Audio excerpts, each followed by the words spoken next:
semmosia hienoja sähköongelmia tää nyt. Tosiaan jotain tapahtui siellä Low and Loudin tapahtumassa ja siellä käynnisti auto ja kävi enää 3 ja puoksuttaa näin putkeen. Eli ei syytä jostain syystä ollenkaan kunnolla. En tiedä mikä ihme siellä on. Mä oon tonne nyt vaihtanut melkein kaikki jo. Melkein tosiaan kaikki nuo sähkövempeleet ja tämmöstä tekee, että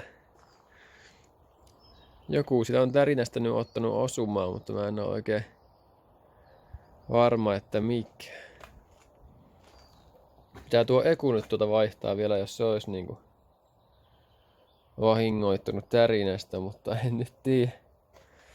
Ei ehkä tämmöstä ennen ollut, että sinne ajoin niin auto toimi normaalisti, mutta nyt ei tosiaan pysty ajamaan oikeastaan ollenkaan, kun ei se sytytys nyt pelitä. No tosiaan kun sen katsoo Eku vielä vaihtaa ja sitten on vaihdettu kaikki sähköpuolen osat tänne näin, niin alkaa olla kyllä melko mystistä. Mutta joo, näinkin voi käydä.